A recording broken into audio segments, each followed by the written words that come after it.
소화하기가 굉장히 힘든. 대단하십니다, 우리 팀장님.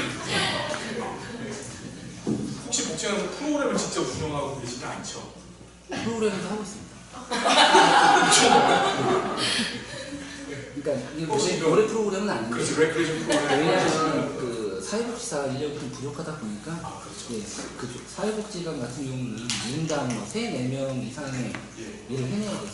그렇죠. 저도 재가복지팀 과장으로 근무를 했었었는데 우리 때 이제 재가복지팀이었었어요. 그때 생각나요. 되게 열정이시고 되게 멋있으세요. 제가 식사를 지난주에 같이 했었었는데 제가 말씀드려도 되죠. 연배가 좀 늦게 사회복지로 공부하시고 그러니까 좋아서 일을 하시는 거 좋아서 어떤 그냥 조건에 맞춰서 가시는 게 아니라 조건을 이렇게 개발하시는 분이시더라고요. 저런 분들이 앞으로 우리 사회복지 실천 현장에 되게 소용이 되실 겁니다. 너무 좋은 만남 고맙고요. 앞으로 노래 연습 조금 더 다음에는 더 잘하겠습니다. 전혀 대중적이지 못해서 자 시작하겠습니다. 자 여러분 꼭 기억해 주십시오. 감각운동인데 대상연구성 획득과 목적 지향성 행동하는 것이 두 가지 발달, 두 가지밖에 없어요. 이 교재 팍팍해서 절대 아무것도 안 나옵니다. 두개 기억하시고 6단계가 등장하는데 이 6단계가 중요하다. 하위, 감각운동기의 하위 6단계가 지금 시험에 2번이 나왔고 요번엔 시험에 안 나왔어요. 요번은. 그런데 어떻게 18회 때 나올 가능성이 매우 농후합니다. 자, 맨 처음에가 반사기야. 반사기, 그 다음에 1차, 2차, 순환.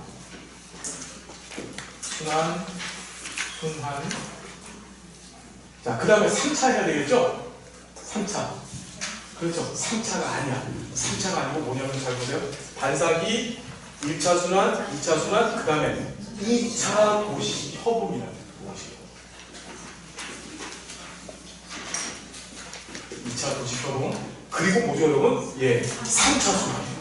자, 순환이 3번 들어가는데, 그러니까 기억하시기 어렵지 않은 게, 반사기, 그 다음 순환이 3번 들어가는데, 두 번째 가운데 이렇게 2차 도시 협응이라는 게 하나 또 끼는 거예요. 이해되시죠? 예. 그 다음에, 자, 3차 순환하고, 그 다음에 통찰기. 그래서 둘레 6개. 마지막에 통찰기.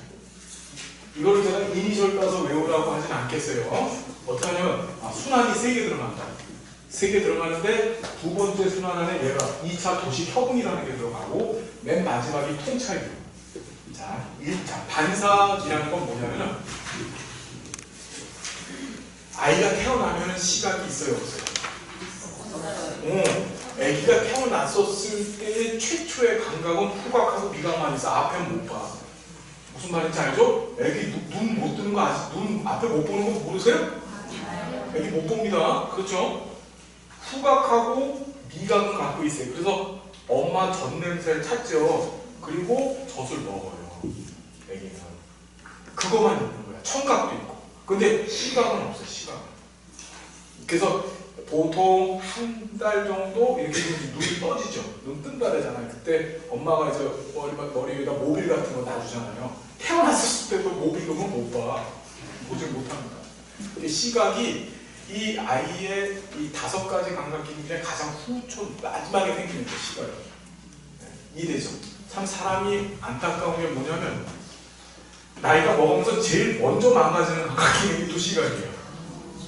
그렇죠? 중년기서부터 가장 감퇴되는 감각 기능이 시각이죠. 시각이에요.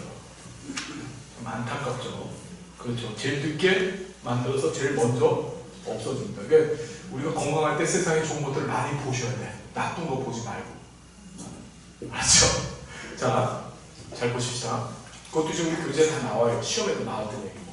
자, 보면 그런 감각 외에 태어나면서 갖고 나온 게 말씀드렸듯이 반사운동이에요. 반사운동. 반사운동의 종류가 뭐가 있습니까, 여러분? 첫 번째, 빨기반사. 빨기반사는 뭐냐면 잘 들으세요. 빨기반사는 애들은 200만 되면 빱니다. 그죠?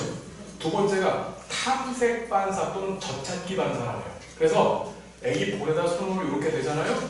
그러면 입이 이게 엄마의 그 젖꼭지인 줄 알고 이렇게 쫓아와요. 입이.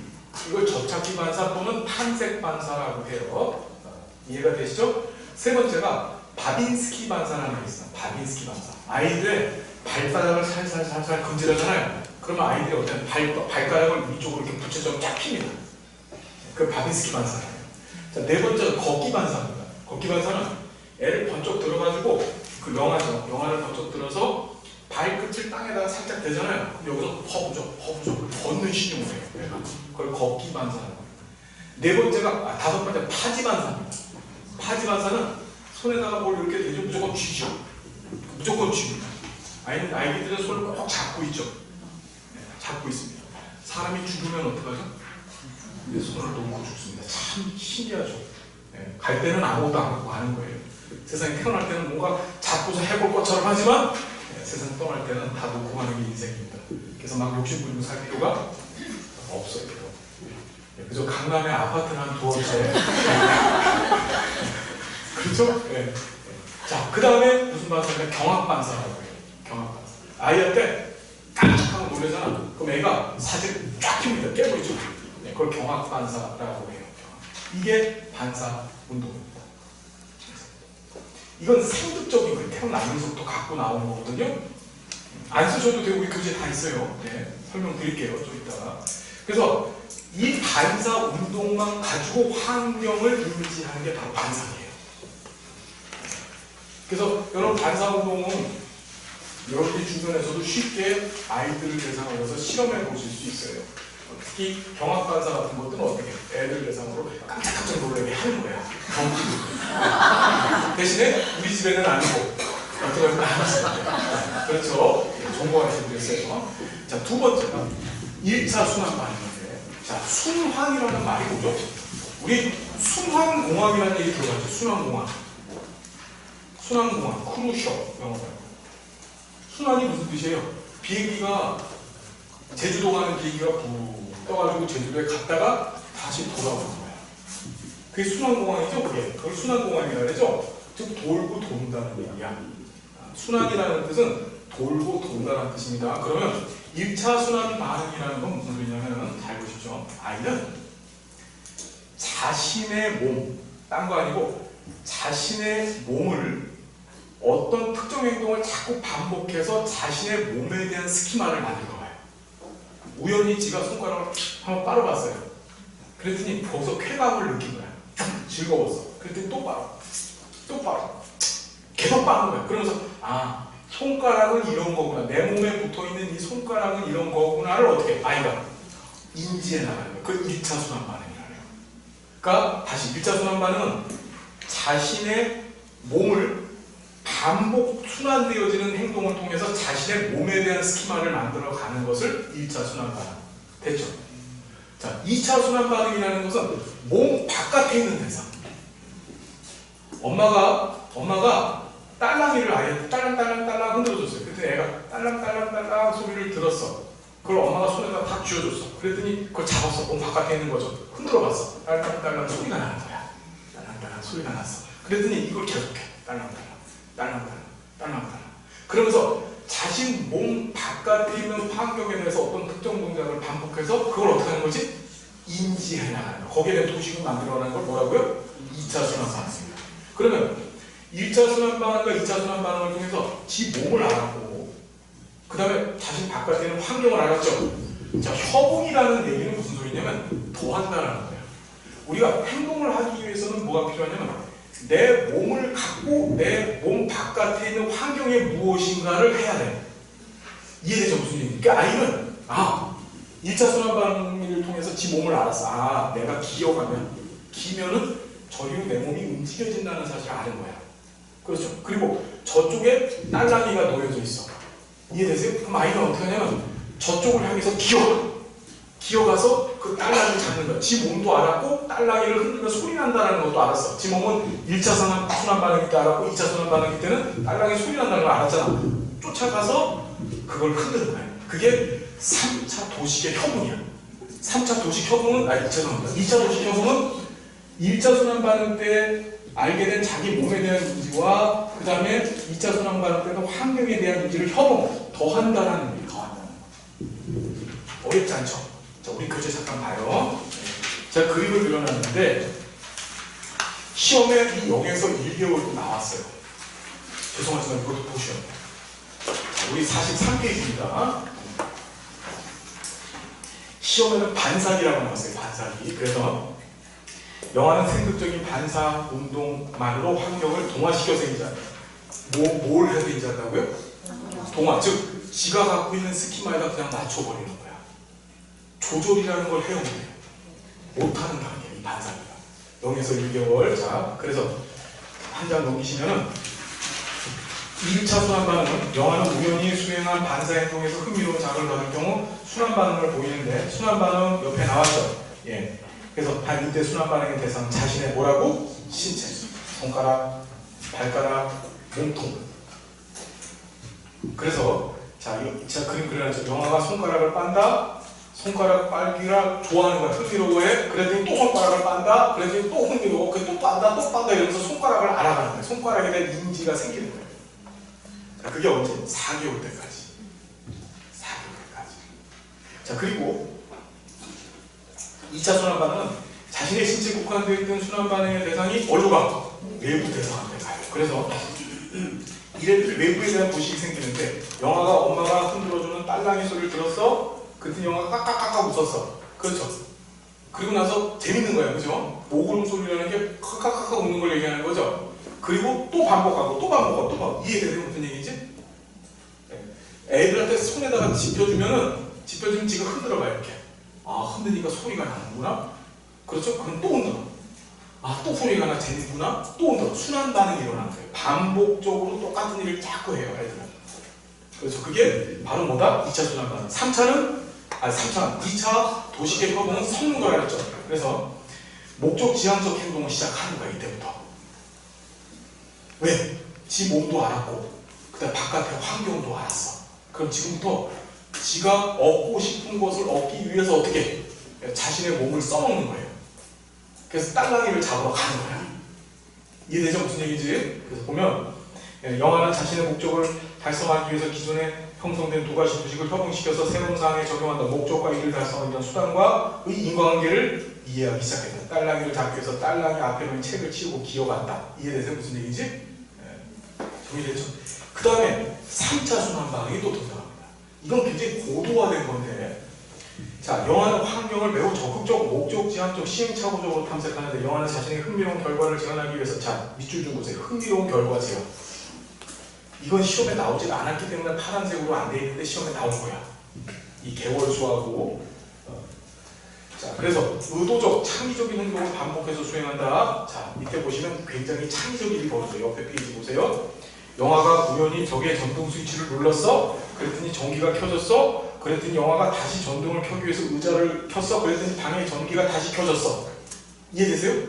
이게 돌고 도는 거야. 뭐 굉장히 고도화되어 있죠.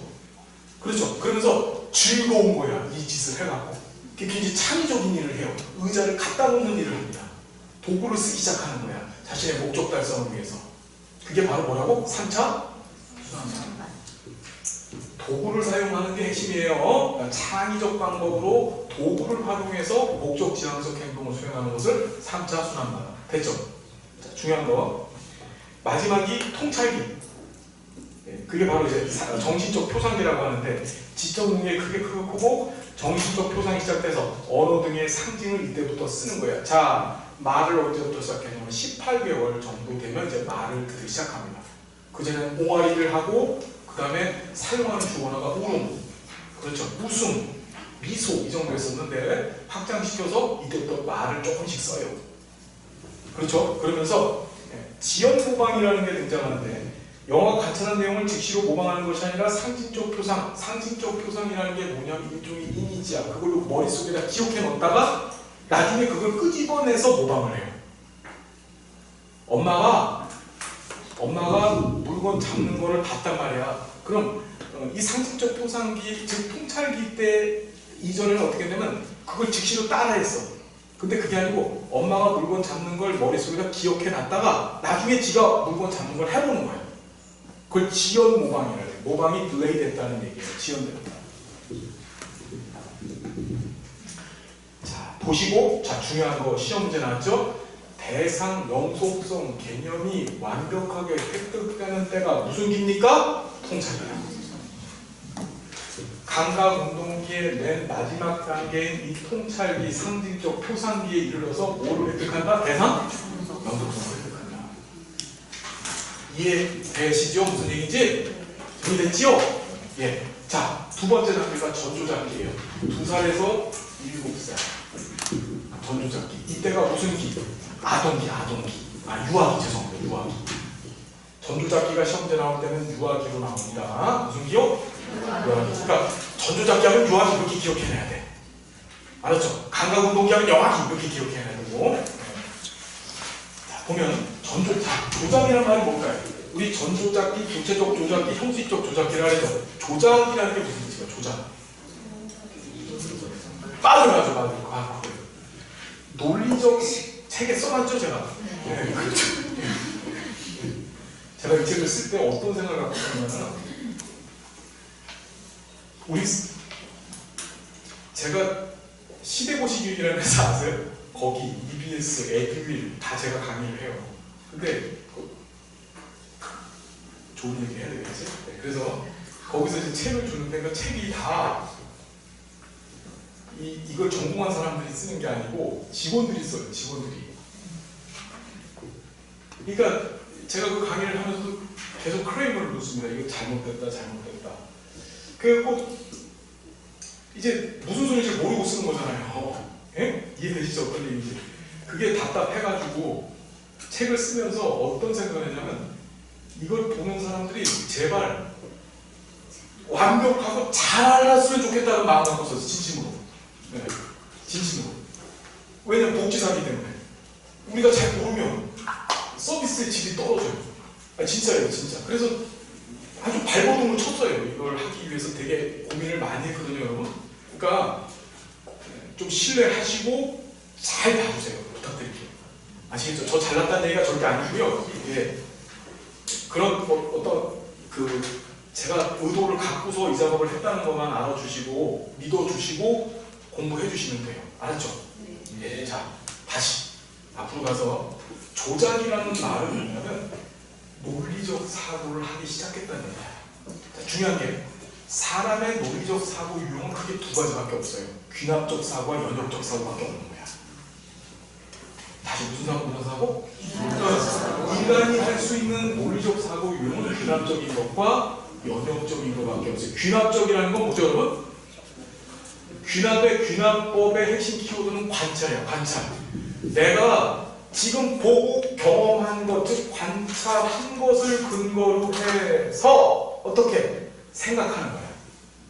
그러니까 보지 못한 것에 대해서 생각을 안 해. 아까 전에 말씀드렸던 감각형 같은 거예요. 쉽게 얘기하면. 그게 귀납적이에요. 귀납적 사고예요. 그러니까 경험해보지 못한 것에 대해서는 귀납적 사고를 할 경우에는 경험해보지 못한 것에 대해서는 추론하거나 예측할 수 있어요? 없어요? 못하지. 그 귀납적 사고하는 게 구체적 조작이야. 전조작, 형식 조작일 때 형식 사고는 연역적 사고를 해요.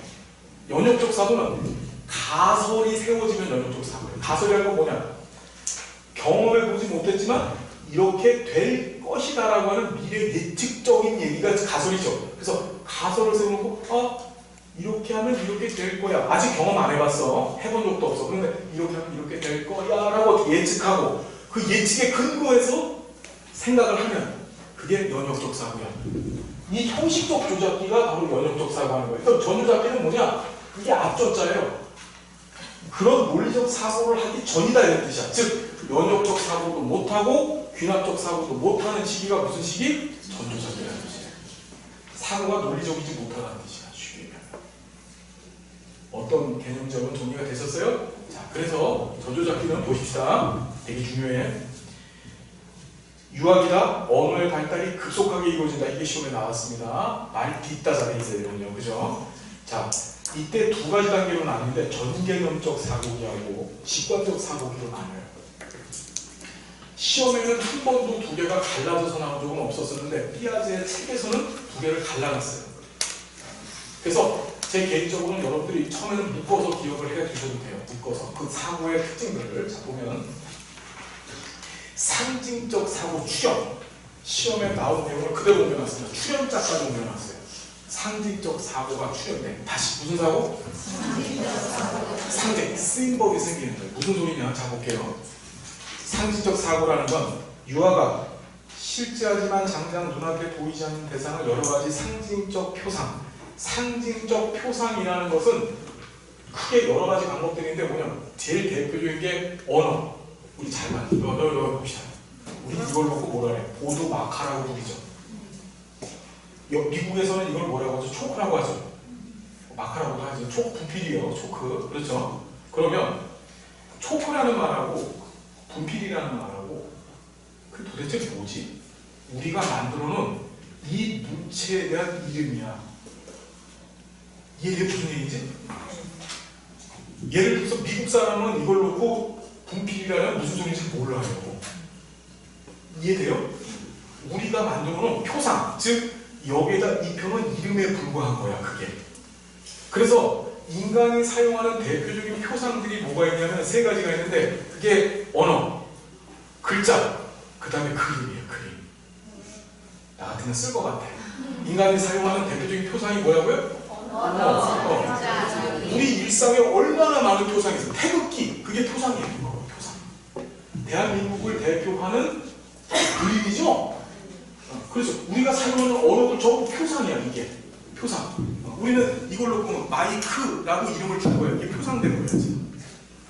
이해되죠? 무슨 얘기인지? 애들이 이 전조잡기에 들었으면 말이 하기 때문에 이 언어라고 하는 수단을 통해서 표상을 시작하는 거예요. 그게 상징적 사고야.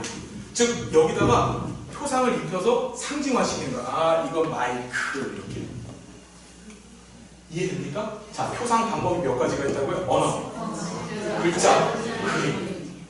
우리 일상생활에 사용하는 표상은 다 언어, 글자, 그림으로 나타나요. 태극기 그림이죠. 그렇죠? 이거 마이크라고 표상을 했어요. 이거 뭐야? 언어로 지금 표상한 거잖아. 이걸 글씨로 쓴다는 말이야. 이게 표상되는 거야. 이해되죠? 네. 자, 그래서 뭔 말인지 여러분 다 따라와야 돼요. 보면 신문지를 말악하는 이건 보지 마시고 상징적 사고의 세 가지 표현 방법. 자, 이런 언어, 문자, 그림 이런 표상의 방법을 애들이 써먹기 시작하는데 이것이 크게 어떻게? 예, 그림. 자, 상징놀이, 그림, 언어. 다시 뭐라고요?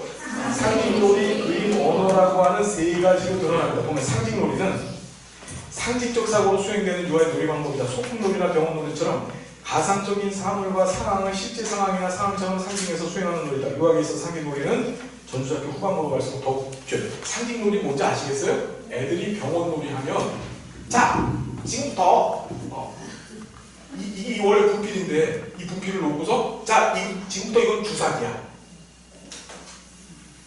이게 표상된 거예요. 상징적으로 표상된 거예요. 얘한테 주사기라고 이름을 주고 우린 얘를 분필로 알고 있잖아요. 근데 아이들은 여기다가 주사기라고 이름을 준 거야.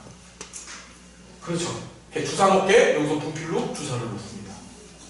이게 상징놀이 또는 가상놀이라고도 하죠. 또는 가장놀이라고도 해요. 그 다음에 애들이 뭐하죠? 그림을 해요. 그림.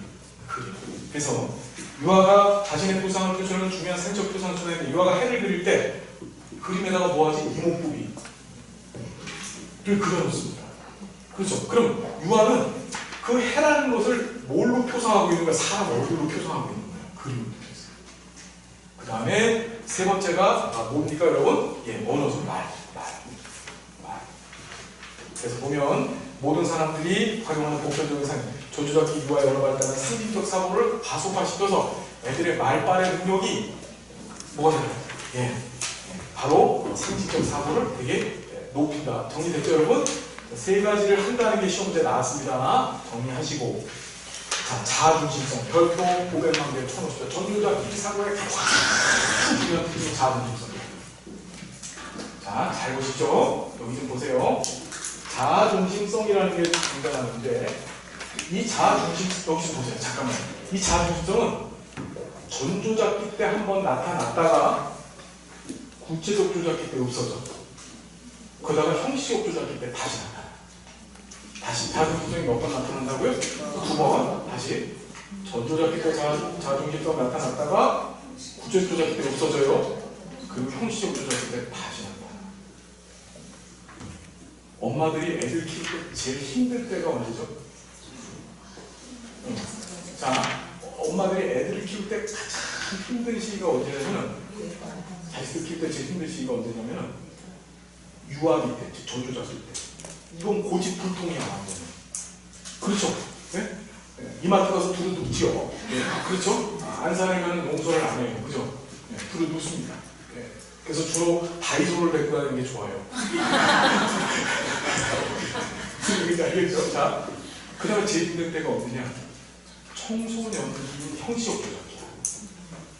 이 자아중심성이라는 건 말 그대로 자기중심적인 사고만 하는 거야. 자신의 주변 대상인 엄마, 아빠, 부모 아무도 사고의 영역에 집어넣지 않아요. 이 자아중심성 때문에 우리 초등학교 다니는 애들은요 키우기가 되게 쉬워요. 애들이 초등학교 딱 입학하면 되게 뭐가 되지? 순한 양이 돼. 그죠? 그러다 이것들이 어떻게 해? 중학교에 입학하는 동시에 중2병이 오죠. 청소년기가 시작된다는 거야. 형식적 조작기가 들었으면서 뭐가 되는 거지? 자아중심성이 확 올라가는 거야. 자식을 키우는 데 있어서 가장 어려운 시점이 바로 이 유아기 전조작기와 그다음에 형식적 조작. 이유는 뭐야? 자기중심적. 좋은 거 배우죠 오늘, 그죠? 네. 그렇죠. 자, 그래서 보면 자기중심성은 환경을 자신의 기준에 의해서 자신만의 자의적인 방법으로 해석한다. 자신과는 다른 관점이 존재하는 사실을 이해하지 못한다. 부모를 포함한 성인과의 관계보다는 또래 상호작용을 통해서 극복해야 된다. 부모가 아무리 나서도 아이의 자기중심성 극복이 안 돼요. 이때는 빨리 유치원을 보내야 돼. 맞습니다. 애들 거기 보내놔야만 이게 해결돼. 엄마가 키우고 앉아있으면 안 돼요. 진짜입니다. 이건 교육학적인 얘기예요. 네. 엄마가 자기중심성을 극복해주지 못해 아이는 그때 땡깡 피우고 더 난리를 쳐요. 이때는 또래 집단 내에 보내서 또래 집단 내에서 뭐 하는 거지? 애들끼리의 상호적 학습 과정을 통해서 극복해야 되는 거야. 아시겠어요, 여러분? 이해되시죠? 이해되시죠? 자, 그래서 자, 보시면 이 자기중심적 사고를, 이 자기중심성을 입증하기 위해서 이 삐아제가 실험을 했는데 이건 실험에 나올 가능성은 없어서 한번 봅시다. 삐아제 세산 실험이라는 게 있어. 세산 실험. 그래서 실험 과정이 네모난 탁자 위에 크기와 색상이 다른 세 개의 산모형을 올려놓고 탁자의 한 면에 의자를 놓아서 유아를 앉히고 다른 세 면에는 의자 뒤에 인형을 놨어. 그러면서 유아한테 인형의 시각에서 산이 어떻게 보이는지를 물어봐. 그럼 유아는 다 자기가 보는 식으로만 봐. 뭔 소리냐면은 책상을 이렇게 앉혀놓고 책상을 놓고 의자를 4개를 놓고 애를 여기다 앉혀놨어. 그 다음에 산을 이렇게 놓은 거야. 산 모양. 그리고 여기 인형을 놨어요. 세 자리에. 그럼 얘한테 뭐라고 얘기해요? 야, 너 이 산이 어떤 모양으로 보여? 그러면 여기 뾰족뾰족해 이렇게 얘기해. 그러면서 요 앞에 있는 인형은 이걸 어떻게 볼까? 뒷면은 전혀 틀려요 모양이. 그럼 얘는 뭐라고 얘기해? 뾰족. 지가 보고 있는 대로만 인형도 볼 거라고 생각하는 거예요. 그럼 자기중심성이라는 건 결국 뭐냐면 어떤 얘기냐면 다른 사람의 관점에서 환경을 이해하지 못한다는 뜻이야. 자기 시각에서만 보는 거야. 이마트 가서 뭐 하는 거지? 장난감이 있어. 그렇죠. 그럼 장난감을 보면 내가 저거 좋아하니까 엄마도 저거 좋아하는 거야. 그러니까 사야 되는 거야. 그렇죠. 네. 그렇죠. 그럼 아빠한테 어떻게 되지? 반 죽는 거야. 다이소 들고 가세요. 아시겠죠? 예. 아이가 이 자기중심성을 표현하는 2가지 방법이 있습니다. 여러분 어렵지만 다 기억을 해두셔야 돼요. 그래서 자기중심적 사고와 자기중심적 언어야. 자기중심적 사고, 자기중심적 언어. 자 볼게요. 자기중심적 사고는 타인의 생각, 감정 등이 자신의 그것과 동일하다고 생각해. 그러니까 내가 장난감 마트에 있는 장난감이 좋으면 엄마도 좋다라고 생각한다고 생각하는 거야, 진짜.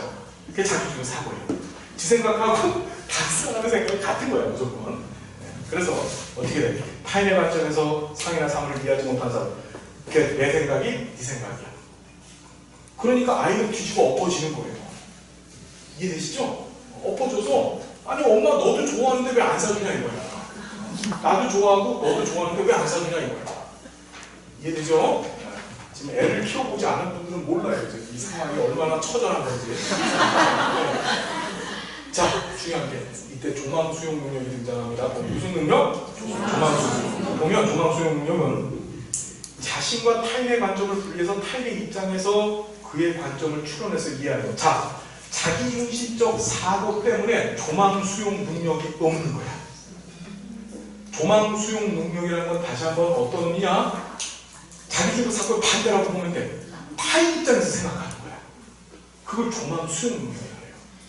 타인 입장에서 현 상황을 생각해서 엄마는 저거 싫어하잖아. 그렇죠. 이 유아 애들하고 식당을 가면 꼭 지가 먹을 거를 먹어요. 엄마도 물론 거기에 맞춰주지만 지가 먹어야 될 것만 먹어야 되고 지가 사야 될 것만 사야 되고 지가 가야 될 때만 가야 되는 거예요. 근데 이 조망수용 능력이 언제 생기냐면 이 구체적 조작일 때 생겨요. 자기중심적에서 벗어나기 때문에. 그러면 이때부터 아이들은 어떻게 되죠? 예. 엄마의 관점도 생각하고 아빠의 관점도 생각하는 거야. 조망수용 능력이 생겨. 사회복사는 조망수용 능력이 강해야 돼, 적어야 돼. 엄청 강해야 돼. 상대방 입장에 대한 철저한 배려가 있어야 되는 거예요. 이 조망수용 능력 없는 사람들이 지배형 인간이에요. 무슨 말인지 알겠어요? 이게 진짜입니다. 그래서 타인이 이것 때문에 고통받는다는 사실을 인지하지 못하죠. 그냥 자기가 즐거워서 살인하고 다니는 거야. 이 찔림을 당하고 찔림을 당해서 죽는 그 사람의 고통을 생각해 안 해. 그게 조망수용 능력이야. 그게 있으면.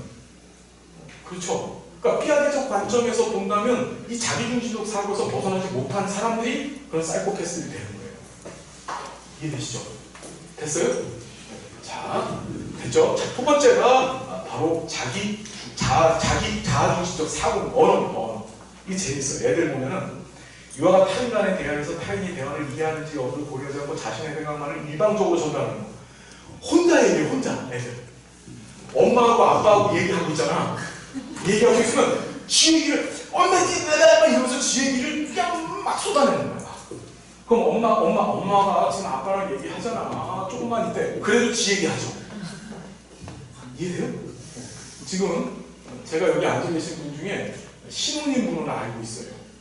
그분이 지금 가슴이 뛰고 있는 거야. 애를 가져야 되나 말이야. 지금 미혼이신 분들도 있어. 이거 어떡하지?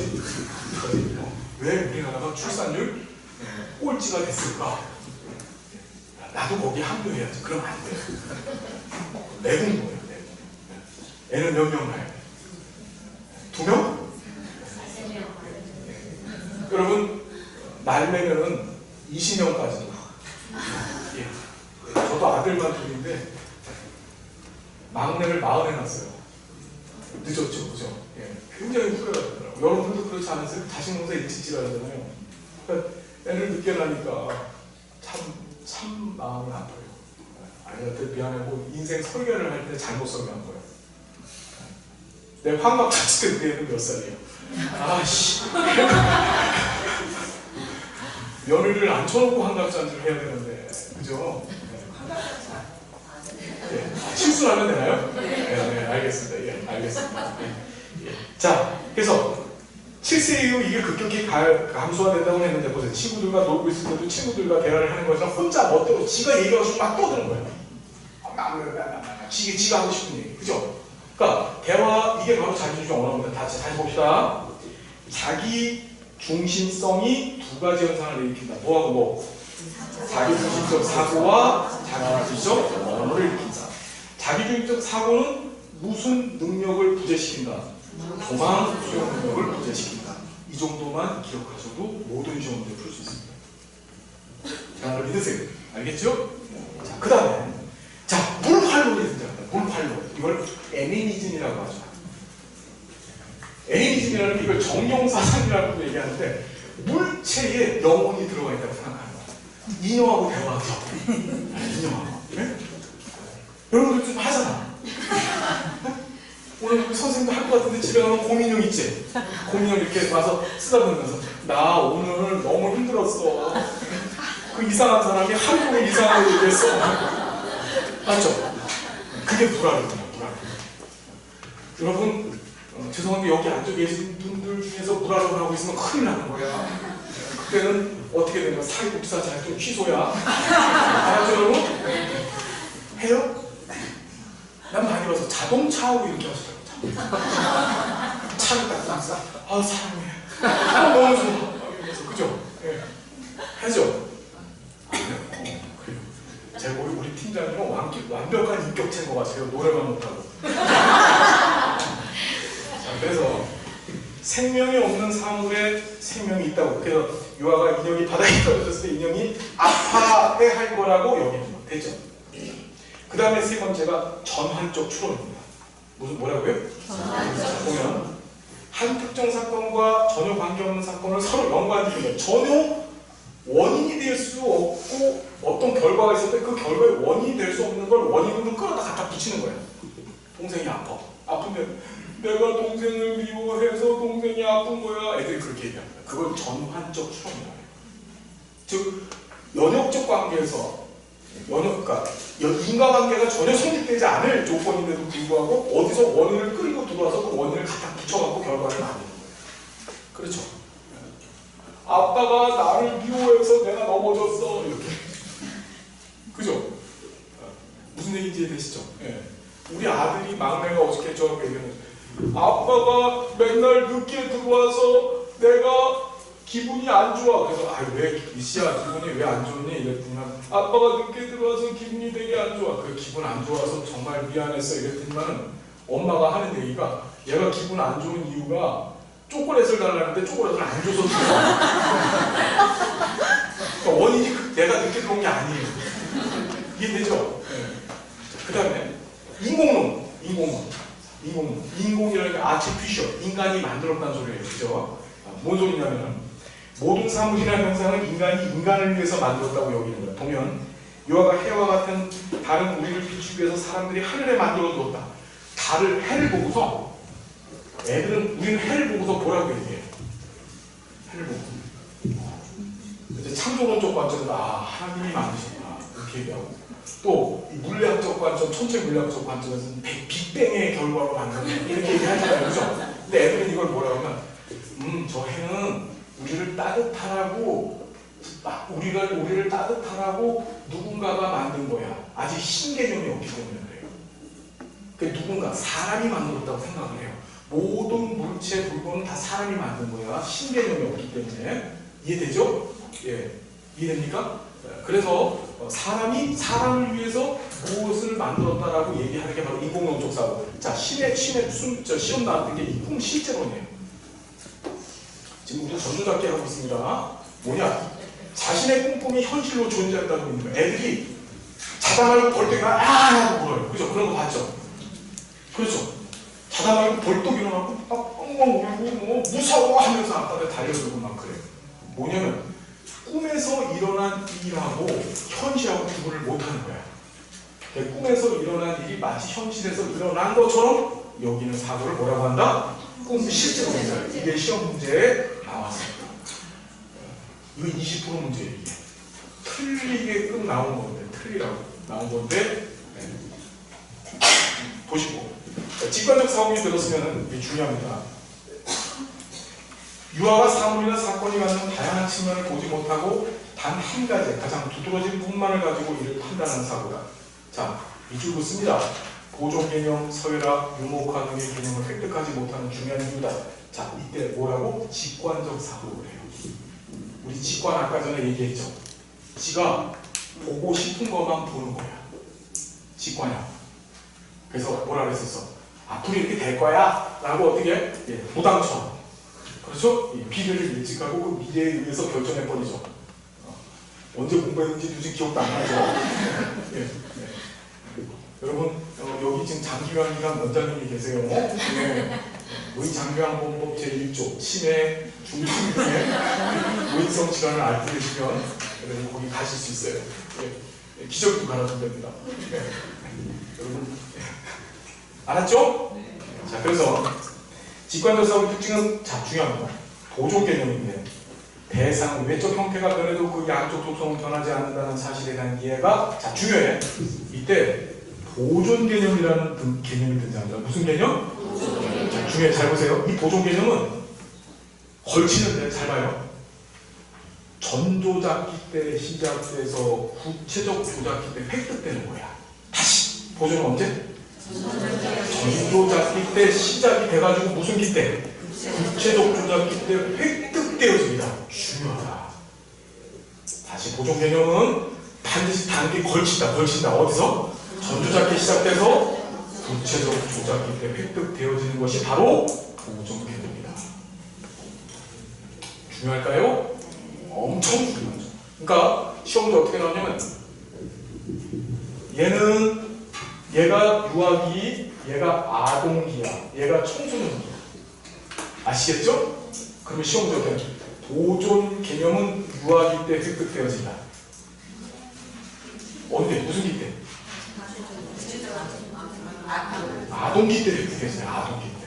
보존 개념은 유아기 때 시작된다. 보존 개념은 유아기 때 시작된다. 그건 맞죠? 전조작기 때 시작되는 거니까. 그죠? 그렇게 시험 문제 나오는 거예요. 보존 개념은 유아기 때 시작돼서 아동기 때 획득돼요. 알겠죠? 무슨 얘기지? 자, 그럼 보존 개념이라는 게 뭐냐? 여기서 봅시다. 이거 되게 중요한 건데. 제가 시험을 했어요. 동일한 컵에 동일한 물을 담아 아동에게 보여주고 해당 양을 비교하고 아동은 물의 양이 같다고 말한다. 이후 기존 컵보다 밑면적이 넓고 높이가 낮은 컵을 준비해서 아동이 보는 앞에서 한쪽 컵에 물을 옮겨 담은 아동에게 해당 양을 비교해. 이때 보존의 획득제라는 이 물의 양이 다르다. 기존 컵에 물의 양이 더 많다고 말합니다. 뭔 소리냐면 이렇게 하는 거예요. 애 눈앞에서 실험을 하는 거야. 컵 2개를 갖다 놓고 이게 비커야 비커. 비커 2개를 갖다 놓고 여기다 물이나 콩물 담아요. 콩. 삐아제는 그 콩알 갖고 실험을 했어요. 콩알을 여기다 꽉 담아놨어. 이게 부피죠. 야, 2개 중에 어떤 게 더 많아? 물어요. 그럼 아이가 어떡하지? 이거요. 이 둘이 같아요라고 얘기합니다. 이해되죠? 이 상태에서 아이 눈앞에서 똑같이 실험해요. 이게 1리터짜리고 이것도 1리터짜리인데 같은 부피에 이렇게 생긴 메스 실린더 1리터짜리. 얘는 밑에가 짧고 얘가 길죠. 이 메스 실린더를 갖다 놓고 눈앞에서 보이는 상태에서 얘를 여기다 담아요. 그렇죠? 그러면 너 둘 중에 어느 게, 얘하고 얘 중에 어느 게 더 많니? 여러분 어느 게 더 많아요? 훌륭하네요. 보존 개념이 획득되신 거예요. 여러분 구체적 조작기, 전조작기 성공하신 거야. 전조작기, 구체적 조작기 들어오셨어요. 예, 아동기 수준이야. 야, 훌륭해. 그런데 이 전조작기 애들, 즉 보존 개념이 형성되지 않은 애들은 100% 이게 더 많다래요. 이게 더 커 보이잖아요. 길고. 그죠? 이게 보존 개념이에요. 즉 동일한 부피와 질량에 대한 개념이 아직 쓰지 않은 거야. 이들 부피 질량 간의 개념, 부피하고 질량, 무게 간의 개념이 아직 성립되지 않아서 그렇죠. 오로지 상황을 뭘로 판단하지? 주로 부피를 갖고 판단하는 거예요. 눈에 보이는 부피. 이해되죠, 여러분? 됐죠? 네, 그게 보존 개념. 보존 개념은 언제 시작해서 언제 끝나?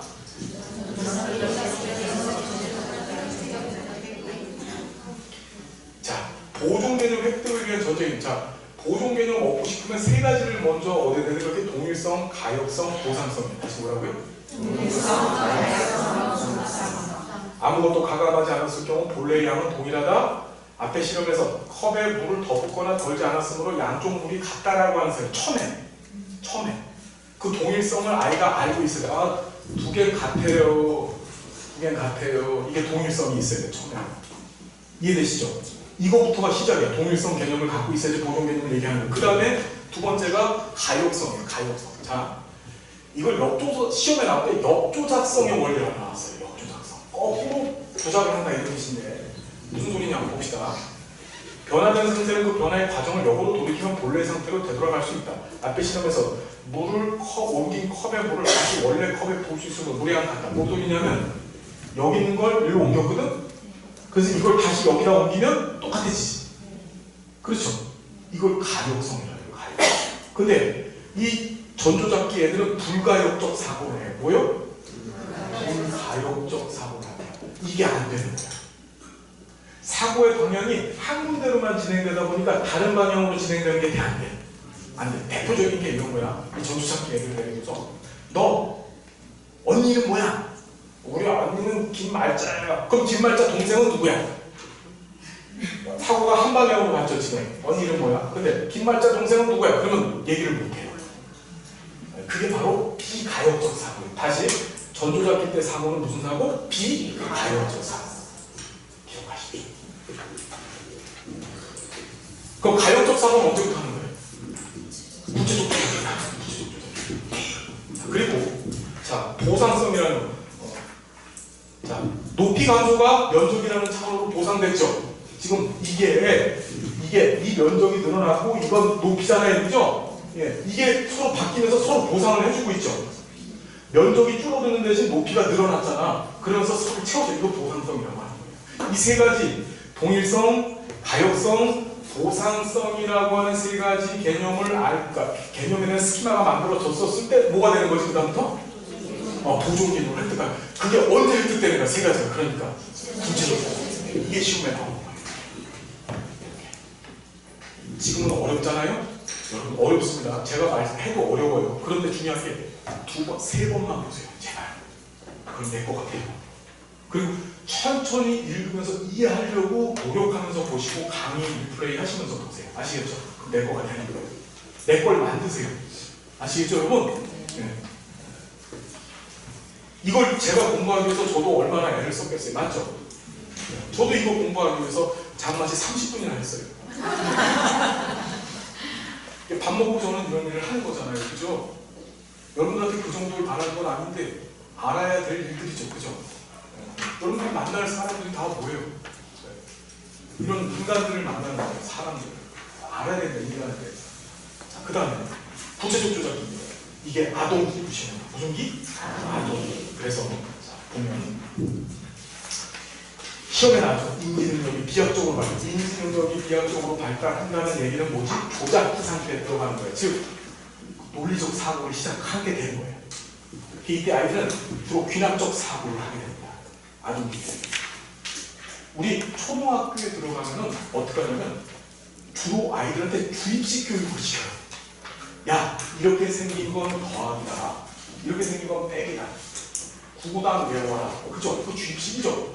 무슨 초등학교 애들 데리고 무슨 창의적 교육을 시키는 그건 말도 안 되는 얘기입니다. 아이들은 이 초등학교 애들, 즉 이 구체적 조작기 때 애들은 창의적 사고를 하는 게 아니라 기존에 만들어졌고 형성되어져 있던 지식을 관찰을 통해서 습득하는 거예요. 그리고 창의적 공부는 언제부터 하는 거야? 중고등학교 때 하는 거야. 형식 조작기 때. 근데 무슨 이 초등학교 이 들어간 애들을 데려다가 무슨 스쿨 해가지고 데리고 다니면서 뭘 해야 된다. 엄마들이 그러죠. 교육학자들은 다 비웃죠. 잘못했다. 그건 그냥 아이들 시간 때우기예요. 사실은 인지 발달 과정 발달이 좀 말도 안 되는 얘기를 하고 있는 거예요. 그런 거 하지 마시고 그때 책을 읽히는 거예요. 책을. 제일 중요한 게 책인 겁니다. 왜 이런 얘기를 하지? 자, 그 다음에 직관적 사고에서 벗어나 논리적 사고가 가능해진다. 자, 보면 구체적 조작기의 특징 중요하다. 첫 번째, 보존 개념이 묻어졌어. 무슨 점? 그래서 동일성, 가역성, 보상성 개념을 드디어 얻어낸 거예요. 그래서 보존 개념을 획득했고, 두 번째, 조합 기술이 등장합니다. 뭐예요? 자, 그러면 이게 헷갈리면 또 안 되는 게 조합 기술이라는 게 있고 한 장을 넘겨보세요. 48페이지 보시면은 형식적 조작에 조합적 사고가 있어요. 48페이지에 조합적 사고가 있어요.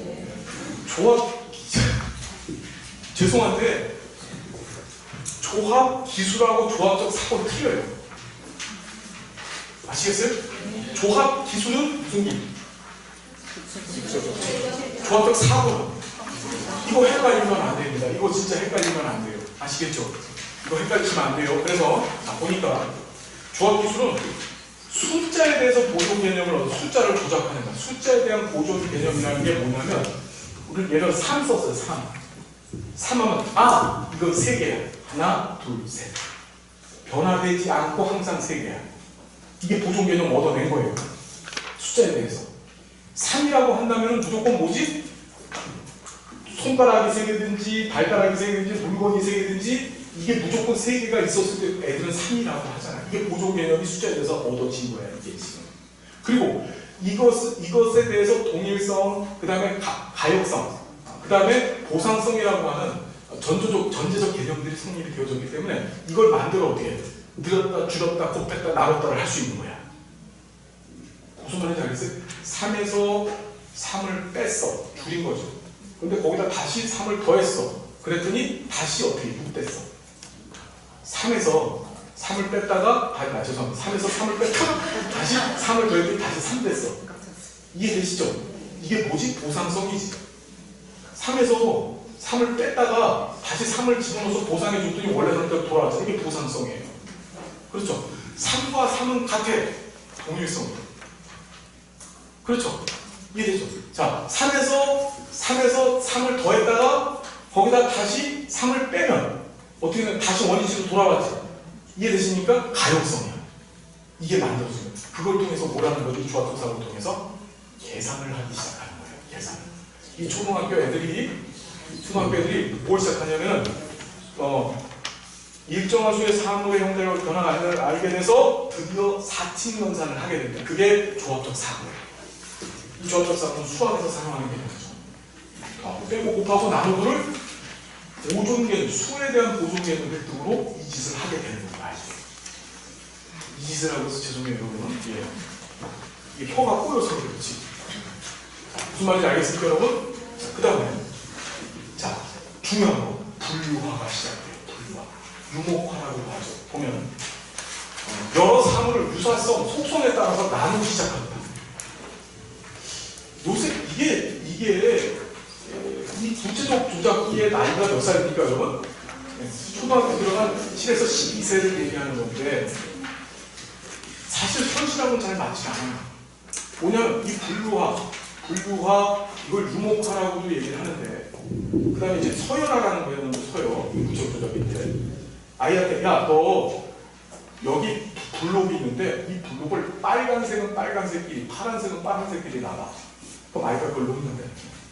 근데 이게 7살 때부터 되나요? 우리 애도 해야지. 4살짜리. 우리 애가 천재라는 뜻은 아니에요. 네. 무슨 말인지 알겠어요? 그래서 이제 그것 때문에 이제 피아제가 비판받아요. 뒤에서 공부할 건데 너무 결정력 좀 시각하고서 이기반발을 얘기했다.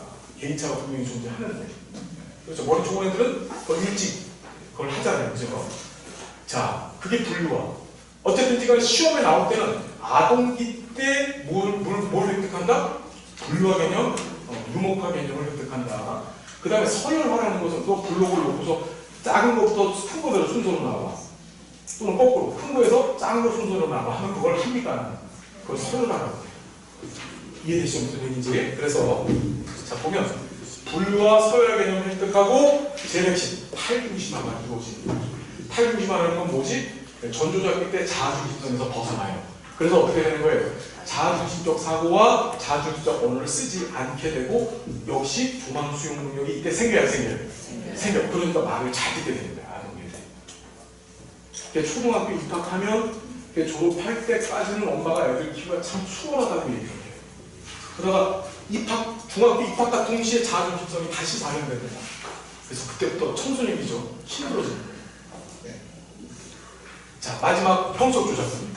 이 형식 조작기는 자, 형식이라는 말이, 구체적이라는 말이 어떤 의미인지에 대해서요. 만져지고 보여지고 느껴지는 것들만 관찰, 즉 귀납적 사고를 해서 접근하는 거예요. 그 구체적으로 컴플리트한 겁니다. 근데 형식적이라는 것은 보이지 않는 것, 가상적인 걸 갖고서 사고를 하기 시작하는 거예요. 이해됐죠? 그래서 이때 사고의 가장 대표적인 게 추상적 사고. 이 형식적 조작기는 청소년입니다. 이때 무슨 사고 한다고 여러분? 추상적 사고. 그래서 자 보면 가장 고도의 논리적 사고, 추상적, 즉 현실에서 존재하는 사물에 대해서 창조적, 독창적 사고, 논리적으로 접근하는. 자 보면 하늘에 나는 물고기를 요리해 먹으면 어떤 맛이 날까? 여러분들 어떤 맛이 날 것 같으세요? 여러분들 모르세요? 그러면 구체적 조작인데 지금? 아동기인데? 자, 보면은 아동기 애들한테 이걸 보면 하늘에 나는 새를 본 적이 있어요, 없어요? 아니, 하늘에 나는 물고기를 본 적이 있어요, 없어요? 없죠. 이건 경험이 안 된 거죠. 비납적으로 인식할 수 없는 거예요. 그러니까 그런 게 어디 있어요? 이렇게 나와요.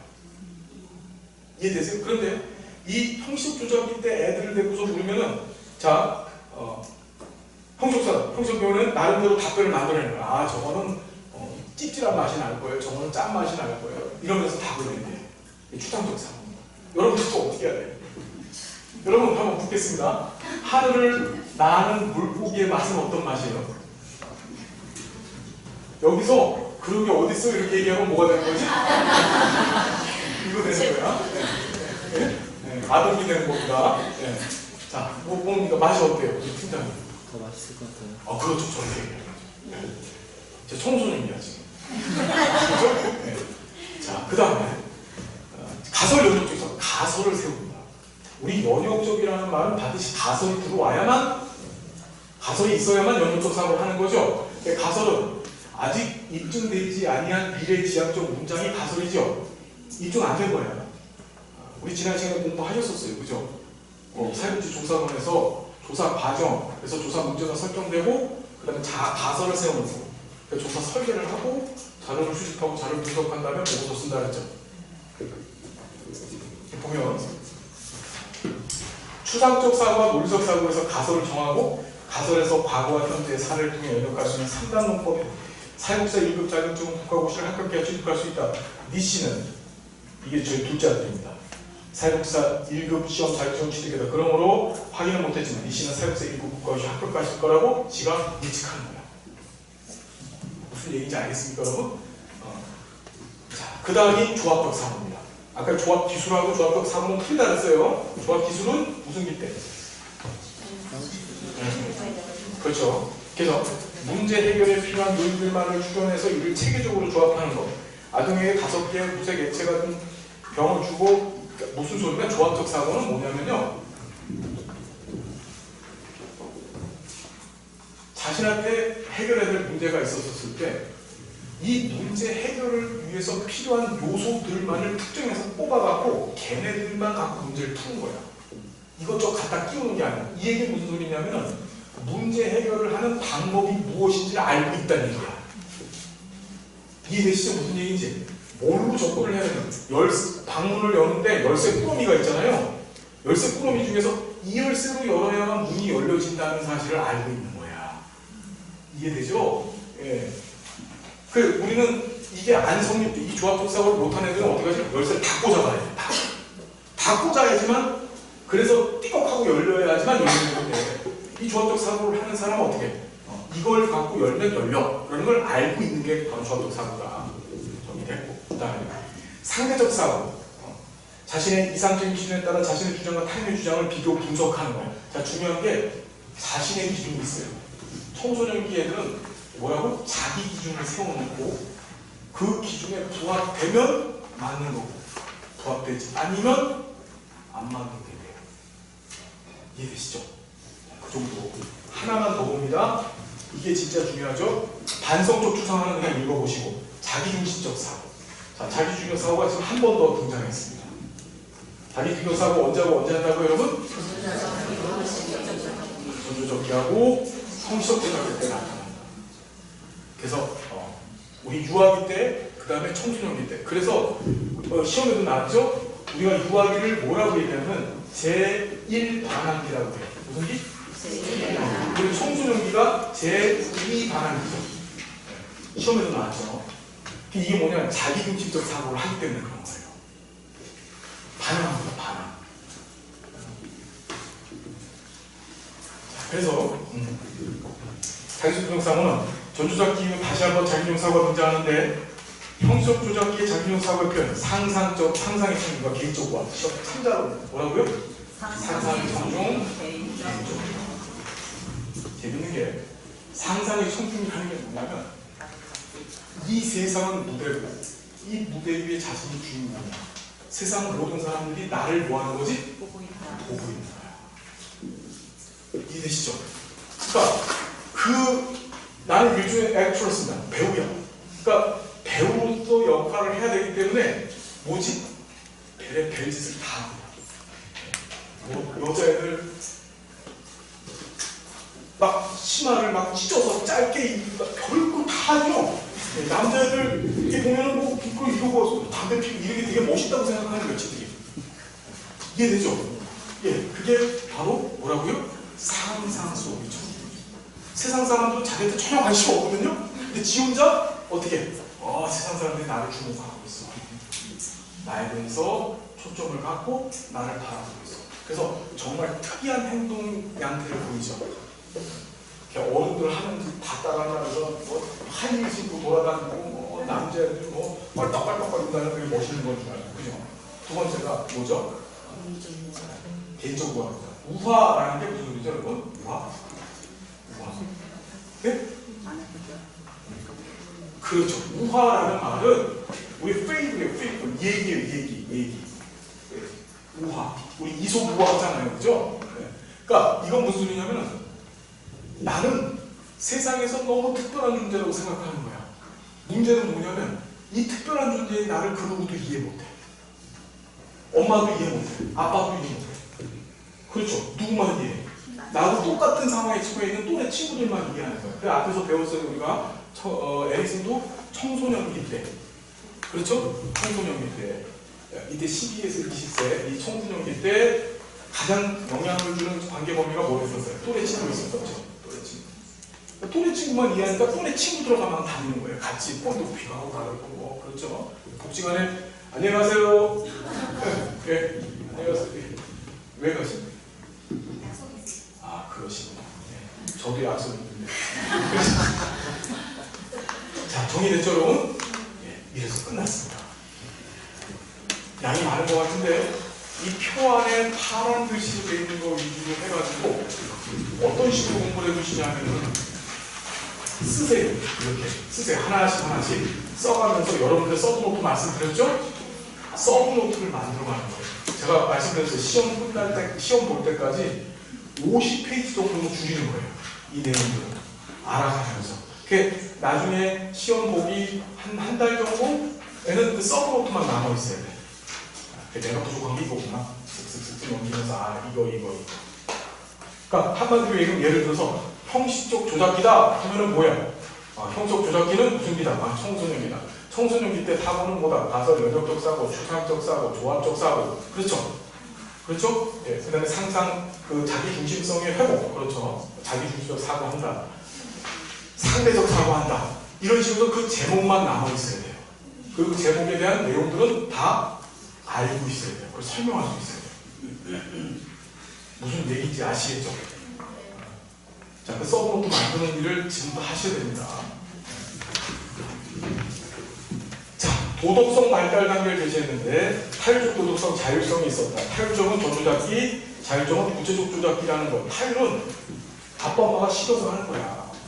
착한 짓을 하는데 착한 짓을 하는 이유가 뭐죠? 아빠 엄마 시켜서. 타율적. 그 구체적 조작기로 봤어요. 전조작기로 봤어요. 그 다음에 구체적 조작기에 들어서서 자율적 도덕성이 생깁니다. 이때는 어떻게? 스스로 착한 짓을 하는 거예요. 그 정도로.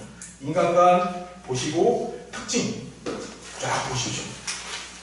시험에 나왔던 하나도 빼놓지 않고 정리해놨으니까 보시고 이제 홀버그가 등장합니다. 올해 홀버그 시험 문제 나와갖고 굉장히 고통스러워 있었어요. 홀버그가 나왔는데 이전에는 시험 문제가 어떻게 나왔냐면은 홀버그 이론의 특징에 관해서만 나왔었는데 이번에는 홀버그의 발달 단계를 대놓고 물었어요. 도덕성 발달 단계. 이 도덕성이라는 것도 결국 인지 발달의 한 부분이에요. 그래서 자 보면 이 홀버그가 하이트의 딜레마 들어보셨어요?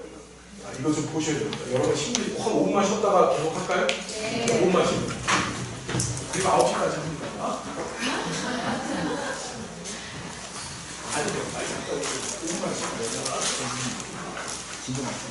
참, 선생님들 나가시기 전에 잠깐만 말씀드리겠습니다. 여기 저 뒤에 윤 목사님께서 목사님이신데 여기 수건을 굉장히 좋은 수건이었어요. 이걸 여러분들한테 하나씩 선물하고 싶으시대요.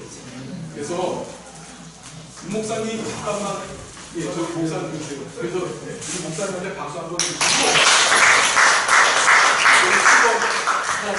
소중한데 저도 여러 장 주셨어요, 목사님. 근데 너무 좋아요. 이게 미세먼지 마스크로도 쓰고, 예, 진짜 좋습니다. 예, 제가 다 갖고 가고 싶지만 여러분 갖고 가세요, 여러분. 예, 5만 원씩이에요.